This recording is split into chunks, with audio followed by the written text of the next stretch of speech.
Muy buenas noches, amigas y amigos de Palabra de Café. Nos reencontramos nuevamente. Esta es la primera edición del año 2022 de Palabra de Café, la iniciativa ciudadana que convoca a los ciudadanos, a las ciudadanas, para conversar en torno a una taza de café, en torno a temas importantes y de trascendencia para nuestra sociedad. Temas de política, temas de economía, temas sociales y temas que nos sirven para también seguir aprendiendo. En esta primera sesión del año 2022 tenemos a una importante invitada. Ella es Paola Ugaz, es periodista, periodista de investigación, también es escritora.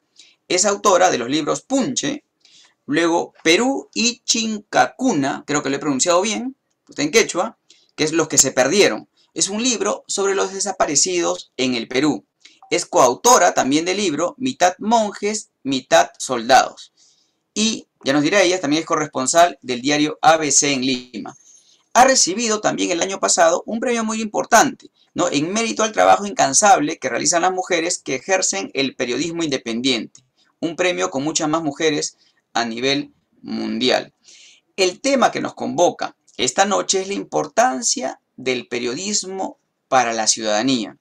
Y lo primero que me trae a la mente es la frase de Luis Miro Quesada, esa que decía sobre el periodismo que según cómo se ejerza, puede ser la más noble de las profesiones o también puede ser el más vil de los oficios. Y no solo a nivel mundial, sino específicamente en Latinoamérica y en el Perú, lo vivimos diariamente. El tema de la prensa, el tema del periodismo está en boca de la gente. Es un tema que conocemos. Si bien puede ser que no se maneja del todo y que se meta en un mismo saco a todos los periodistas o a toda la prensa, por decir a las personas que trabajan en radio, en televisión, en redes sociales también, pero es un tema que lo conocemos y que sí influye en el diario vivir en la ciudad, en la ciudadanía. Entonces, Paola, muy buenas noches. Te presento y la primera pregunta que te haría sería, ¿cuánto nos afecta los impedimentos al periodismo, sobre todo al periodismo de investigación, en nuestro país? Hola, buenos días a todos, gracias por la invitación. Eh, ¿Los impedimentos para qué? Los impedimentos que realizan sobre todo las autoridades para que no se realice periodismo de investigación. O sea, ¿cuánto nos afecta que los periodistas independientes, vamos a comenzar con los buenos periodistas, no puedan destapar casos importantes? Recuerdo algunos, por ejemplo, el de la Cantuta. ¿Se acuerdan cuando se descubrieron estas fosas en Cieneguilla con 9 estudiantes universitarios y un profesor que había fallecido? O el del año 2000, cuando se descubrió una fábrica de firmas falsas para la reelección. O hace 2 años, que en El Salvador se acaba de descubrir, gracias a informes periodísticos de instituciones independientes, que el gobierno está haciendo tratos con dirigentes encarcelados de las maras para que, a cambio de apoyo estatal, se le reduzcan las penas. Si las autoridades restringen las libertades a los periodistas, ¿cuánto puede afectar realmente a la ciudadanía? Porque muchas veces, o algunos ciudadanos piensan que el periodismo está por allá, que realmente sí, que los periodistas no deben tener todos los derechos que tienen. Los, ¿Cómo ves ese tema, Paola? los periodistas somos ciudadanos, digamos, como cualquier ciudadano. Digamos, no tenemos ningún derecho especial que otros, digamos, ciudadanos. Vamos a votar, pagamos los impuestos, cumplimos con todas las leyes que hay que cumplir. En un país como Perú, que tiene instituciones precarias, una democracia muy débil y que es un país muy complejo, donde hay muchísimas diferencias sociales y políticas y económicas, el papel del periodista es muy importante porque permite dar voz a los que no tienen voz y permite contar historias de organizaciones poderosas o políticos poderosos que lucran o buscan tener, digamos, tener cargos, tener prebendas y no cumplir la ley para lucrar, ¿no? Y, por ejemplo, tenemos el caso de César Acuña, enojado por la biografía que ha escrito Christopher Acosta, que se llama Plata como cancha, lo ha demandado y ha sido condenado. Y luego tenemos el caso del exgobernador César Álvarez de Ancash, que está preso, que demandó a todos los periodistas que lo habían investigado. Tenemos al mismo Rafael López Aliaga, ex candidato a la presidencia, que antes en su faceta empresario, demandaba, si tú ponías el nombre Rafael López Aliaga en un periódico, así digas lo que digas, y al señor no le gustaba, te demandaba. De hecho, en los 90, no, perdón, a mediados del 2000, no era muy famoso, en verdad. Solo era famoso por sus peleas con el empresario Lorenzo Sousa, pero en las redacciones periodísticas me acuerdo que le decíamos el innombrable, pero que era un personaje en esa época menor, ¿no? Entonces siempre, digamos, nunca han estado contentos la gente que es afectada por lo que cuentan los periodistas, y eso es una realidad aquí y en cualquier parte del mundo.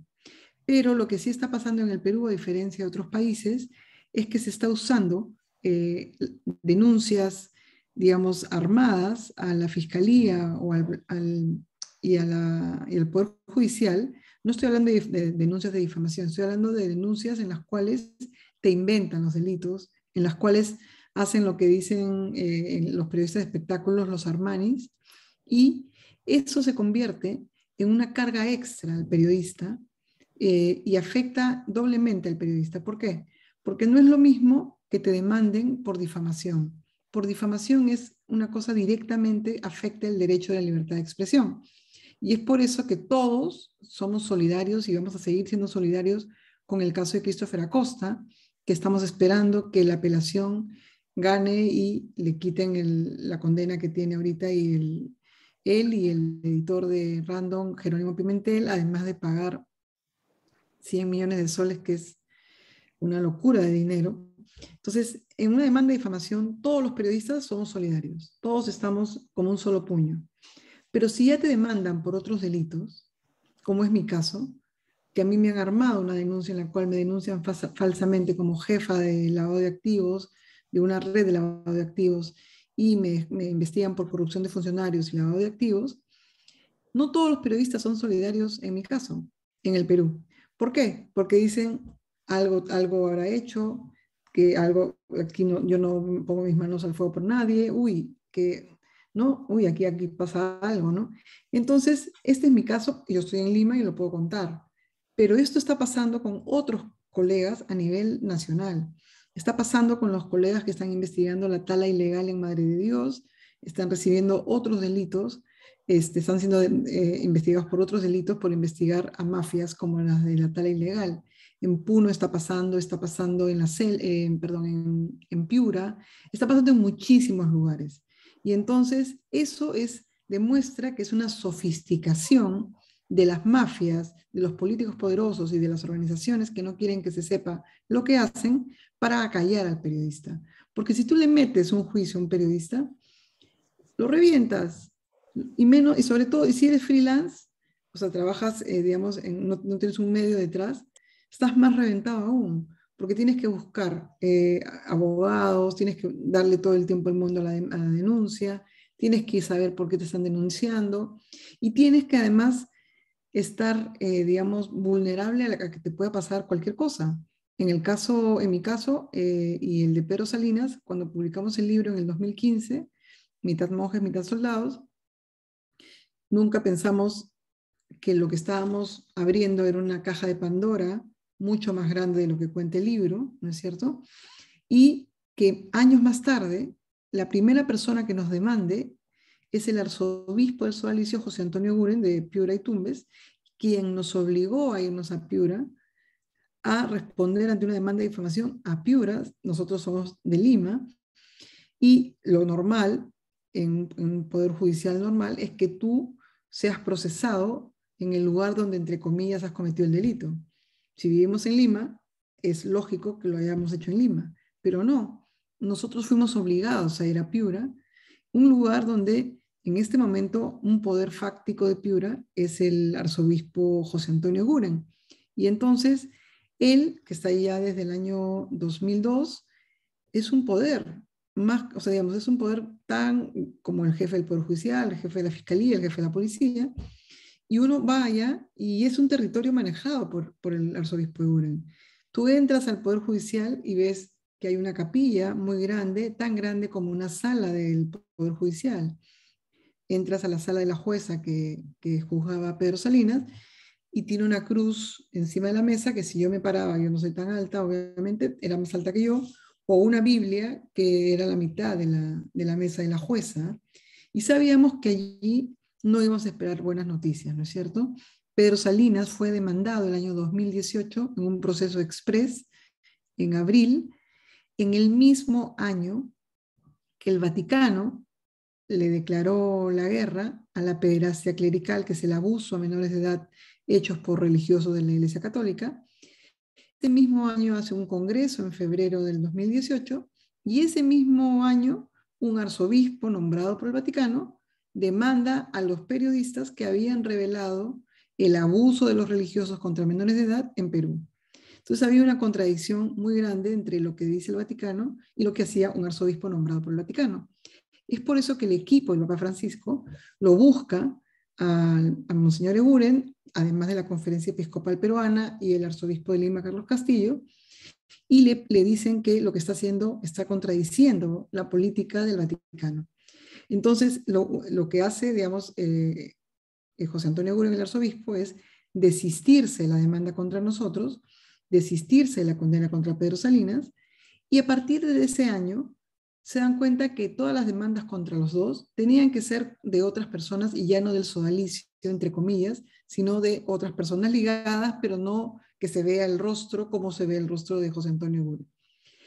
Al empezar esas demandas, jamás nos hubiéramos podido imaginar que a mí me iban a meter en un caso absolutamente falso de lavado de activos y a mi colega Pedro Salinas lo han metido en un caso de corrupción de funcionarios también, o tráfico ilegal, tráfico de influencias, que ha acabado el 8 de enero de este año en un allanamiento a su casa en el campo, en Mala, donde vive, donde un poco más, si hubiera sido jefe de una banda de narcotraficantes, lo hubieran tratado mejor. 20 carros, policías, lo aislaron a él y de su pareja y de su hija menor, de la hija menor de Pedro, durante 4 horas. No tenían acceso a nada, no podían llamar, o sea, digamos, no esperaron a llamar a su abogado, que esté su abogado. Se intentaron llevar la computadora donde está el último libro, El sodalicio de Pedro. Felizmente que la computadora está amarrada a una cadena, qué sé yo, pero se llevaron su celular para saber ¿Para qué se llevaron el celular de Pedro Salinas? Si esto había pasado el año 2017, para ver sus fuentes, para ver con quién habla, para ver eso, ¿no? Entonces realmente a eso se expone un periodista, ¿no? A eso se expone un periodista. Es como que estamos inermes ante el uso del Poder Judicial y la Fiscalía como látigos contra los periodistas. Y Paola, justo a eso iba. Los periodistas, sobre todo periodistas de investigación, hacen su labor, descubren un hecho importante. Las autoridades, por lo menos en los últimos años en el Perú, están cumpliendo la segunda parte, que sería, por ejemplo, que vaya a la fiscalía, que se acuse, que se enjuicie al que ha sido investigado por el periodismo, o como en el caso de ustedes está haciendo al revés. También el caso del libro Plata como cancha, ¿no? Contra César Acuña, o el libro sobre César Acuña. Sí, es el mundo al revés, porque nosotros cuando yo en el 2020, el año de la pandemia, recibí 2 amenazas de muerte a través de mi cuenta de Instagram y fuimos y fueron, algo pasó con Pedro, hicieron 2 motorizados, llegaron a la casa de Pedro buscando información usando en el teléfono mi foto de DNI, buscando información de Paolo Gas, y si uno veía la foto que la pasaron, que el policía que tenía día libre se la pasó al guardián de la casa de Pedro, salía el código del policía que nos estaba siguiendo, y ellos estaban preguntando si yo y Pedro traficábamos terrenos en Mala. Y así descubrimos esta red de policías que estaban contratadas en sus tiempos libres contra nosotros. Entonces Pedro Salinas y yo fuimos a la DIRINCRI a hacer la denuncia, porque justo fue en esos momentos en que recibo la amenaza de muerte y que van a la casa de Pedro. Vamos a la DIRINCRI y no te puedo, o sea, no me vas a creer. La policía, no sabes lo empática que fue. Estaba con nosotros, hicimos la denuncia, llamamos, le contamos que habían hecho todo un despliegue increíble de allanar la, o sea, de no allanar, sino de ver dónde vivía Pedro. Y estaban muy pendientes de que la fiscalía abra un caso para investigar, porque lo que me decían los policías en ese momento es, si la fiscal autoriza, empezamos toda la investigación. Bueno, la fiscal nunca abrió la investigación, nunca. Pero ¿sabes qué pasó? La semana siguiente, el miércoles siguiente, nosotros hicimos la denuncia el viernes, el sábado yo regresé para hacer otro papeleo, y el miércoles siguiente aparece en el diario La Razón una foto de dron de Pedro, de la casa de Pedro, y todo digamos, el trabajo que había hecho este policía, entre comillas, diciendo que Paolo Vaz y Pedro se reunían en Mala. Yo ni siquiera sé exactamente de qué nos acusaban en ese momento, pero cuando voy con este periódico y se los cuento a los policías para decirles, miren lo que está pasando, los policías no podían creerlo. No podían creerlo. ¿Por qué? Porque claro, dicen, pucha, que se atreven a todo. O sea, ustedes van a hacer la denuncia, firman, denuncia que los están siguiendo y la semana siguiente publican lo que habían estado siguiéndonos. O sea, no le temen a nada. No le temen a nada. Tienen infiltrado todo. Luego, pongo la denuncia, digamos, la amenaza de muerte de Instagram, lo pongo en el sistema policial en la denuncia, y un policía pagado por ellos entra al sistema y le toma foto con su celular. Y eso sale en el portal La Abeja. Y de inmediato, uno de los policías me llama y me dice, por si acaso, nosotros no hemos ido, pero tenemos el código del policía que ha entrado a ver digamos, a ver la foto. Y yo le digo, bueno, entonces, ¿por qué no nos cuentan quiénes han sido para saber exactamente de dónde viene esta red? Me dice, nosotros no podemos hacer eso, sino una fiscal tiene que autorizar. Entonces, pedimos de nuevo a la fiscal y la fiscal, ¿sabes lo que hace? Yo no vivo en Mala. Todo el caso que yo he hecho, ella dice, yo me inhibo, la fiscal Janet Bernal, yo me inhibo, es una fiscal de Miraflores, y patea el caso a Cañete. ¿Qué figura legal es esta? Se llama inhibición, en la cual ella no tiene por qué justificar la decisión que está tomando, pero lo hace para lavarse las manos y dejarme a mí tirada. Este caso, o sea, la figura de inhibición se utiliza mucho en casos de mujeres que son violentadas por sus parejas y que van a denunciarla a sus parejas y la fiscal se inhibe. Hasta que, bueno, obviamente meses después las mujeres aparecen muertas.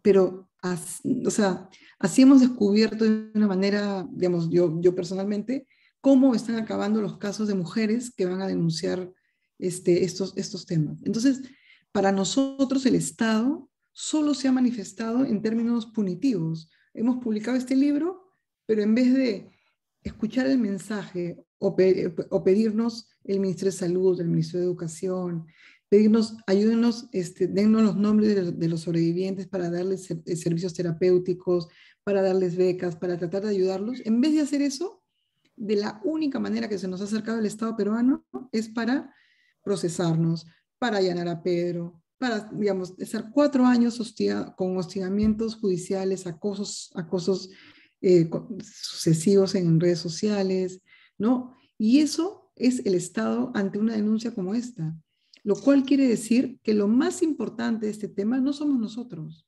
¿Qué es lo más importante de toda esta historia? Es que los abusos a los niños y niñas en este país no importan nada, no traen votos y nadie, ningún político se compra ese pleito.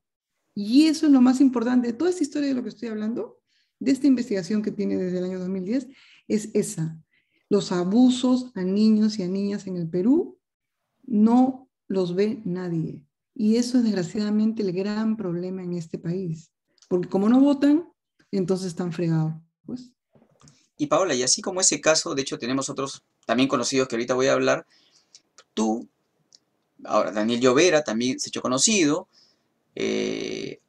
Christopher, ¿no? También, eh, Gustavo Gorriti, muchos periodistas ya son visibles y hasta uno les dice a veces, no, apoyé un candidato, apoyé otro candidato, pero son conocidos. O sea, atacarlos es más difícil, pero igual, como mencionas, son atacados.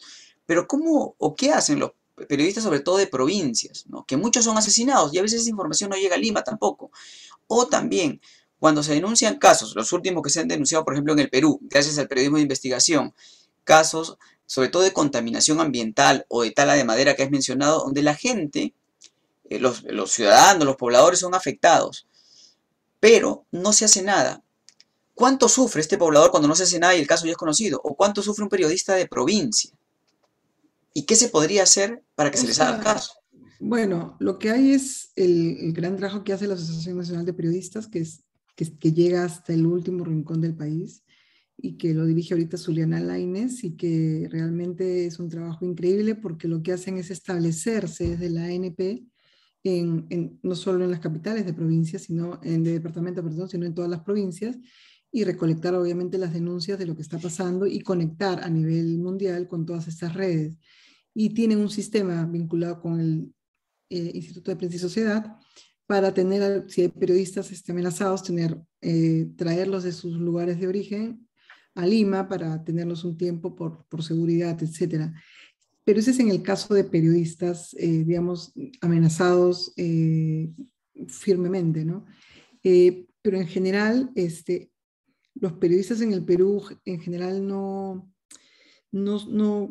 tienen o sea, como una personería en la cual podrían tener como una defensa, digamos, una defensa colegiada o tener un apoyo colegiado, una cosa que vaya más allá de los periodistas, ¿no? Porque lo que se está defendiendo es el derecho a la información, que es básicamente de lo que estamos, o sea, de lo que está en juego, ¿no? Pero vuelvo a repetir, el abuso a niños y niñas en este país está normalizado. En otros países, con grandes denuncias de abusos sistemáticos, como Irlanda, Estados Unidos, nunca más un profesor puede estar a solas con un menor de edad, un sacerdote puede estar a solas con un menor de edad. Ahora son cámaras de vidrios, ahora pueden hacer dos personas. Esos cambios legislativos estaban en el informe que hizo Alberto de Belaúnde en el Congreso, aprobado en la comisión que él creó con un grupo de varios partidos políticos, pero que no pudo ser llevado al Pleno porque eso incluía 500 páginas de cambios legales que iban a defender a menores de edad, hombres, niños y niñas. Que ese es o sea, digamos, eso es lo que tenemos que cambiar como sociedad. Esa protección que no existe. Hoy día, por ejemplo, la congresista Susel Paredes hizo su visita de representación a la Oficina de Medicina Legal de la Fiscalía. ¿Qué es esa oficina? Es la que recibe a todos los peruanos violentados sexualmente, violentados mujeres por sus parejas, gente que está, o alguna ayuda forense, bueno, mil cosas. ¿Cuántos psiquiatras hay a nivel nacional? 8, 8 psiquiatras. Cámara G se la han puesto solo en Lima. No hay suficientes psicólogos para ver a todos los casos de los niños. Entonces, claro, en este país, desgraciadamente, somos el tercer país en Latinoamérica donde hay violaciones a menores de edad, donde hay un alto grado de embarazos a menores de edad. Entonces, ese problema es un problema sistémico. Entonces, el sodalicio solo era una, una cucharada de la sopa, pero toda la sopa nadie la ve en su totalidad y nadie quiere arreglar lo que está pasando en el sistema. Paula, y tú como periodista que has vivido, no solamente has visto, has vivido en carne propia, que muchas veces ante grupos de poder las autoridades no hacen lo que tienen que hacer, no cumplen su labor de fiscalización. ¿Qué puede hacer el ciudadano de a pie? O sea, ¿cómo puede ayudar, cómo puede enlazarse con el periodismo que ya puso a disposición de la ciudadanía un caso, que ya lo presentó, ya se hizo patente, visible? ¿Qué pueden hacer los demás ciudadanos ante un caso así? ¿Cómo crees que se puede juntar al ciudadano con la prensa? Bueno, el ciudadano, el papel que tiene que ser activo, ¿no? Tiene que saber que hay que, digamos, apoyar iniciativas independientes de periodistas, porque ahorita los periodistas estamos desperdigados por todos lados, ¿no? Informarse mejor, no reproducir noticias falsas, buscar que la información que ellos accedan es información, digamos, confiable, no repetir los bulos o las noticias falsas. Digamos, es un papel activo, porque si no, es como comer comida chatarra, ¿no? Puedes comer una vez comida chatarra, pero si sigues comiendo comida chatarra, te va a dar colesterol y vas a formarte, no vas a formar una conciencia crítica y vas a seguir votando por los mismos, vas a seguir denostando, digamos, repitiendo ciertos ciclos como son los que repiten en el Perú cada 20 años, ¿no? Bueno, como se ha visto, ¿no? No recuerdo si ha sido esta semana o la semana pasada, que si bien no ha sido en un medio de comunicación, pero ha sido una persona que trabaja en un medio de comunicación que ha sacado en su Twitter o Instagram, pone la foto del presidente chileno, Gabriel Boric, diciendo que odia, ¿no? Hay que odiar a la bandera chilena, que es un fake news, una mentira, que es de hace 2 años y se ha puesto visiblemente para todos. Y recuerdo también en el año 2020, cuando hubo estas marchas, ¿no? En el mes de noviembre, y el canal de Willax pasó o mostró imágenes de supuestamente armas que utilizaban los jóvenes en contra de los policías, que eran armas que se habían usado en un acontecimiento en Chile en el año 2011. Entonces, los pobladores, los ciudadanos, también no confían en la prensa, ¿no? Cuando ponen a los diferentes estamentos de la sociedad el nivel de confianza, también hay mucha confianza en la prensa. Y como decía al principio, se pone a todos los periodistas en el mismo saco. ¿Cómo desde el periodismo, cómo tratar de deslindar y decir, mira, hay buena prensa, hay prensa corrupta, hay prensa vendida? Lo hemos visto sobre todo en las últimas elecciones del año pasado, ¿no? Cómo se denigraba a un candidato o a una candidata también, a los dos, sobre todo los dos que pasaron a segunda vuelta. ¿Cómo el periodista o cómo el periodismo bueno puede hacer para deslindar y para que la ciudadanía confíe en ellos y esté alerta ante los otros? Yo o sea, no voy a hacer ningún esfuerzo por eso. Mi trabajo habla por mí. Este, entonces no, ahí sí no es que voy a decirle créeme o no me creas. Creo que mi trayectoria y lo que yo hago está ahí. No, hasta ahora, en más de 20 años de periodismo, eh, yo no había recibido ninguna carta notarial. Mi trabajo jamás, digamos, siempre ha sido serio, trabajoso, y por eso me cuesta tanto publicar y hacer cosas, porque no, mi trabajo tiene que ser, como dice Gustavo Gorriti, confirmado 45.000 veces si es necesario. Entonces yo, hasta el caso Sodalicio, yo no había recibido una carta notarial. No es porque los periodistas, no es que sea infalible, pero digamos, trato de que no equivocarme y trato que mi trabajo se sostenga como una torre, y felizmente eso ha pasado hasta ahora. Los periodistas, la mejor carta de presentación de un periodista es su credibilidad, su trabajo y que lo que publique esté confirmado. ¿Y cuál sería, Paola, la autocrítica al trabajo periodístico, al trabajo de investigación? ¿Qué se tendría que mejorar para que se pueda confiar en la prensa realmente y para que los ciudadanos puedan distinguir entre la buena prensa y la que no lo es? Es que es un trabajo que tienen que hacer ellos. O sea, digamos, tú recibes, por ejemplo, o sea, un ciudadano en el día debe recibir 30 noticias en promedio por WhatsApp, ¿no es cierto? De las 30 noticias, hay estudios psicológicos que cuáles son las noticias que uno tiende a creerlas apenas las recibes. Las que son más estridentes, más escandalosas, más, digamos, entre comillas, más llamativas, ¿no es cierto? Bueno, ¿qué tiene que hacer un ciudadano que recibe una noticia estridente, escandalosa o llamativa? Buscar que esa información que he recibido venga de un medio serio. Entonces, cuando haces ese trabajo de ir, buscar que esa noticia que has recibido, no sé, a ver, la noticia más estridente que podríamos recibir en este momento, ¿no? Putin está muerto, ¿no es cierto? Tú la recibes por WhatsApp. ¿Qué haría una persona que trabaja y que ve y que sabe que tiene que recibir esto y tener pies de plomo? Es buscar esa noticia en un portal como BBC, ¿no? En la BBC, en The Guardian, en CNN, en medios serios, ¿no es cierto? Y no quedarse con el meme, sino buscar en dónde están esas noticias y confirmar esa noticia. Antes de repartir algo por WhatsApp, o bueno, cualquier persona debería hacer un trabajo de confirmación y precisión, pero eso ya es algo que tiene que ver cada uno. Mucha gente mía, familiares en épocas de elecciones o qué sé yo, ahora ya no, pero estamos hablando hace muchos años, pero me mandaban cosas y yo les decía, chicos, a ver, veamos vamos a esta página, miren, por favor comprueben, esto es falso. Vamos a esta página. O sea, no es un trabajo del periodista decirle cómo ver noticias, pero sí es importante que sepas a dónde o cómo comprobar o confirmar lo que está pasando, ¿no?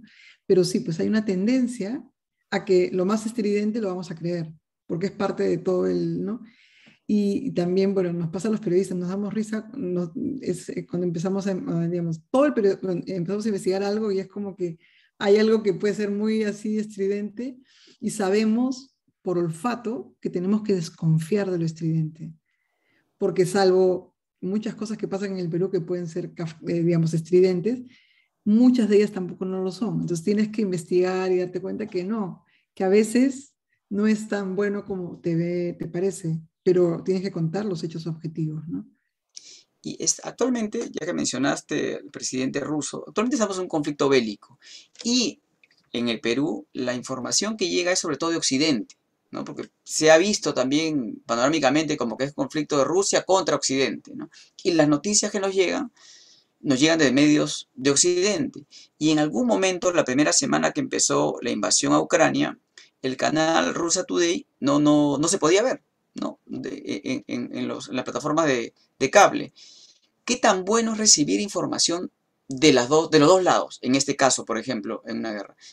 ¿Estamos preparados, de los que tú has visto, los ciudadanos, para recibir de los dos lados, o sea, la información desde Ucrania, desde Occidente y la información de Rusia, así sean completamente distintas, y el ciudadano poder tomar su propia decisión? ¿Cómo ves al ciudadano peruano, sobre todo? En este caso específico de la guerra y en las noticias que hemos visto, como el caso Sodalicio, con las últimas noticias políticas actuales. O sea, ¿cuál es la pregunta? La pregunta sería, el ciudadano peruano, sobre todo, está en capacidad de poder discernir cuál es la verdad si recibe noticias de dos fuentes completamente distintas, como el caso de la guerra, por ejemplo, ahora. Lo que pasa es que ahí estamos confundiendo dos niveles, ¿no? O sea, una cosa es decir que tienen que haber dos versiones, etcétera, etcétera, pero, pero hay que distinguir, ¿no? Es como, a ver, una persona violada y el violador, ¿no? Entonces, digamos, yo quiero las dos versiones y no existen dos versiones. Lo que está pasando en el caso de una violación es una atrocidad, es un delito y no hay dos versiones. Hay un violador y hay una persona agredida. Ahí no hay dos versiones, ¿no es cierto? Eso tiene que quedar clarísimo. En el caso de Rusia, con el caso ¿cómo se llama?, de la invasión a Ucrania, no hay dos versiones.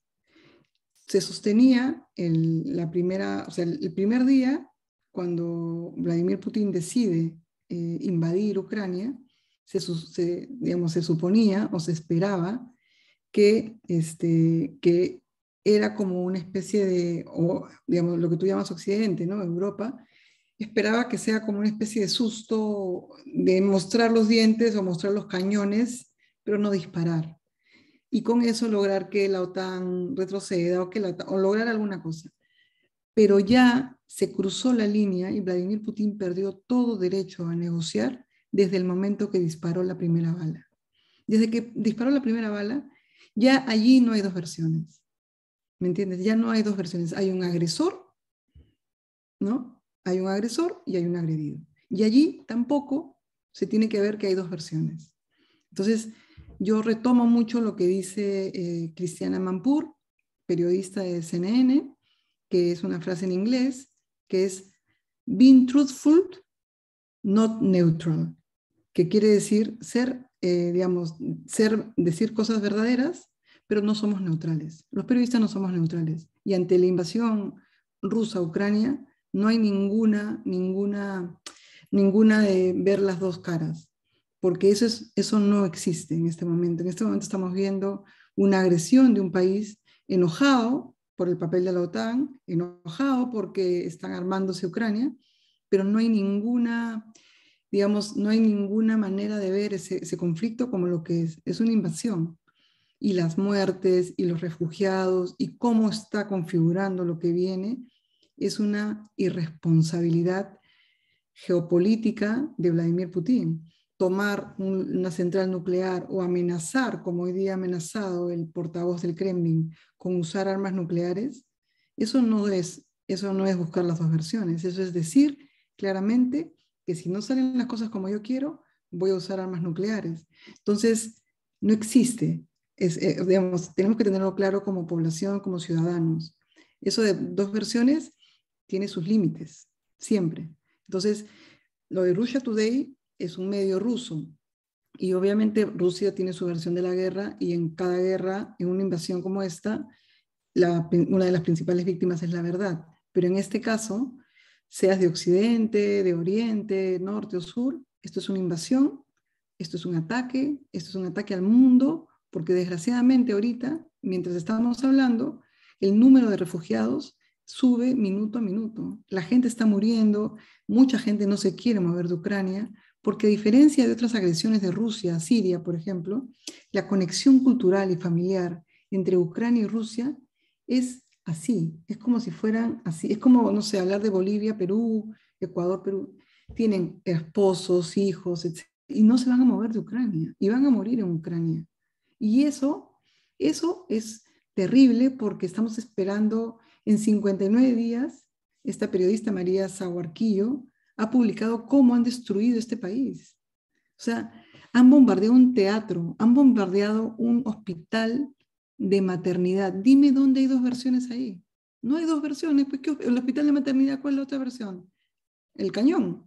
Entonces, no, tenemos que entender que no hay dos versiones cuando hay un agresor y hay una persona que ha sido agredida. Y en este caso, no hay dos versiones de ninguna manera. Y en el caso, por ejemplo, del sodalicio, ¿alguna vez alguna autoridad del sodalicio les pidió una réplica, derecho a réplica? O sea, nosotros nos hemos cansado de pedirles nosotros las réplicas. Nunca bueno, en mi caso, el Sodalicio es una organización religiosa, misógina, digamos, las mujeres están en segundo lugar. Entonces, claro, hablar conmigo es para ellos rebajarse, ¿no? Entonces, el que buscaba, los dos buscamos, pero Salinas y yo buscamos 1000 veces hablar con ellos, pero nunca nos han respondido, nunca nos han dado ninguna réplica, nunca nada, nunca, pero ni siquiera nada. Las únicas respuestas de ellos han sido agredirnos, hostigarnos, demandarnos, insultarnos, ¿no? Que es su manera de ser, ¿no? Que es parte de su naturaleza. Y Pablo Gas, ¿cuáles serían los límites que debe tener un periodista al realizar un trabajo de investigación? La vida. No puedes exponer tu vida ni a tu familia si es que una historia afecta o puede afectar tu vida, ¿no? Nada, justifica que tú expongas la vida de tu vida y la de tus familiares. Ninguna historia, por más importante que tú creas que sea. La temeridad, ser temerario no es ser buen periodista. Ser buen periodista es poder informar teniendo tu seguridad, digamos, resguardada y tratar de que el miedo no sea tu editor, pero tampoco puedes, digamos, para mí los límites están clarísimos. Y con todos los problemas que hemos visto, sobre todo en los últimos años, auguras que la prensa peruana va a seguir destapando casos importantes de corrupción, de defensa del medio ambiente, o otros casos que están ocultos. Sí, o sea, sí, no es que sea solo optimista, creo que tenemos, el otro día lo conversaba con un colega, estábamos conversando no, con alguien que no era periodista, lo orgullosa que yo me sentía de colegas más jóvenes que están haciendo un trabajo increíble, como Christopher Acosta, Romina Mela, Nelly Luna, Oscar Castillo, Daniel Llovera. Es como mirar atrás que hay una escuela detrás tuyo que está haciendo un trabajo increíble y que uno se siente orgulloso. Yo babeo cada vez que veo los reportajes de mis colegas, ¿no? Porque siento que hay escuela y creo que eso también me inspira a los chicos más jóvenes, ¿no? Es inspirador el trabajo de mis colegas que obviamente lo hacemos en circunstancias complicadísimas, pero ver a chicos más jóvenes que tú, digamos, ahora yo que soy un poco mayor, yo me siento muy contenta, muy orgullosa y los aplaudo de pie, ¿no? Siempre. Entonces sí creo que hay escuela y el Perú es un país que ha dado muchísimos periodistas de investigación, muchísimos premios María Mors Cabot. Tenemos a Cabot, a Gustavo Gorriti, a Enrique Sileri, que ya no está entre nosotros, Edmundo Cruz, y tenemos grandes periodistas de investigación y sobre todo hay una gran escuela de periodismo de mujeres, ¿no? Porque las mujeres tenemos mucha paciencia para hacer periodismo de investigación. Entonces yo creo que hay escuela y por eso es que estamos ahorita dando la pelea para que ningún juicio, ningún hostigamiento, ninguna amenaza nos callen y que el mantra sea más y mejor periodismo. Y el pueblo peruano, los ciudadanos peruanos, reconocen el trabajo de los periodistas, sienten que son reconocidos, no por las autoridades, pero por los ciudadanos. Sí, claro. O sea, tampoco tenemos que salir y nos tienen que aplaudir a la calle, pero sí, sí, muchísimo. Nos ha dado muchas satisfacciones, muchísimo. Yo creo que en nuestro caso, la sonrisa, el apoyo de los sobrevivientes del sodalicio, que ya es parte de mi familia, vale la pena, ¿no? O sea, todo eso vale la pena. No, no me arrepiento de nada de lo que he hecho en esa investigación. Cada sonrisa, cada apoyo ha valido la pena. Y no sé si escucharon las personas que están, nos siguen hoy día en Palabra de Café, pero hoy día prescribió una de las querellas que te hicieron por el caso del sodalicio, ¿no? Por un documental en el cual no participaste. Sí, es bien chistoso porque es el absurdo, ¿no? O sea, es como te dicen, ah, Pau, te prescribió la absurda denuncia en la cual te acusaban a ti sola de ser la productora de un documental que se llamaba El Escándalo Sodalicio, en el cual la persona ¿cómo es? El querellante no demanda a la cadena Al Jazeera, no demanda al productor general de Al Jazeera, no demanda a los dos reporteros en ese momento que hicieron el reportaje, me demandan a mí. Y entonces, claro, es el absurdo porque esto lo hicieron tan rápido, lo hicieron en el 2018, han pasado 4 años y 6 meses, me parece, y prescribe. Entonces, claro, quieren hacer, o sea, que sea equivalente a los políticos que esperan que prescriba sus casos con lo que me ha pasado a mí. No, lo que me ha pasado a mí es que me metieron en un caso, me jalaron de los pelos y me metieron en ese caso, pero no es que yo haya cometido nada para para que esté en ese caso, porque yo, todo lo que yo he dicho y lo que hago, digamos, lo que publico es lo que está, digamos, para que sea escudriñado por la gente que es afectada. Pero en este momento, hasta ese momento, no había escrito una línea del caso de las finanzas del sodalicio. Y era absurdo que me demanden por algo que no he hecho. Bueno, estamos llegando al final de Palabra de Café. Paola, te damos las gracias, estamos agradecidos por estar con nosotros e iniciar la primera edición de Palabra de Café del año 2022. De hecho, reconocemos el trabajo periodístico tuyo, el de Gustavo, de todos los periodistas que hemos visto estos últimos tiempos brindando mucha información que era oculta a los ciudadanos. Eso es lo primero. Y también sabemos que hay cierta prensa que no cumple su labor, ¿no es cierto? Y contra esa tenemos que nosotros, de hecho también los ciudadanos, tomar parte de ello y estar atentos, así como tú mencionaste, las fake news, o estar atentos a esta información tendenciosa que a veces también se reproduce fácilmente. Palabras finales, Paola. Bueno, muchísimas gracias por la invitación, gracias bueno, por la invitación. Yo lo único que quisiera decirles es que, nada, que busquen medios independientes, obviamente lean La República, que está buenísimo todos los días, pero también está La Encerrona, Sálvese quien pueda, Epicentro, Diario de Curwen, está el programa de Contracultural de Carlos León Moya. Hay muchísimo, un menú muy grande para seguir, para apoyar, Ojo Público y DL Reporteros, que están haciendo un trabajo increíble y allí está, ¿no? Allí está la beta del futuro, de nuestros futuros Gustavo Gorritis, Edmundo Cruz, ahí está. Y de verdad que yo estoy muy orgullosa de los chicos que están llegando, digamos, que están haciendo un trabajo increíble y creo que el único mantra que me va a acompañar hasta que se acaben todos mis juicios es más y mejor periodismo. Muchas Y, gracias. y Paola, hablabas y muchos de los que has mencionado son periodistas o se hace periodismo independiente. Es difícil, o mejor dicho, es más fácil para un periodista trabajar de manera independiente que trabajar en un medio tradicional o un medio donde dependa de unos dueños. No, para nada. No, porque Daniel Llovera, no, y Christopher Acosta está en medio en Latina, ¿no? Y Carola Miranda también, y Carlos Hidalgo. En verdad, tú brillas en cualquier lado. O sea, y ellos, su trabajo para mí igual me pone orgullosa de que estés en medio independiente o dependiente. El trabajo te hace brillar por ti mismo. Ok, muchísimas gracias Paola, muchísimas gracias. Y a Ah, todos y también César los que están Hildebrand, perdón, me presentes hoy día faltó con César nosotros. Dime, Hildebrand. dime, dime. Me faltó César Hildebrand y Hildebrand en sus 13, perdón. Nada más. Es otro medio independiente, ¿no? Y bueno, y lo he recalcado muchas veces que él no recibe publicidad estatal y no la quiso, ¿no?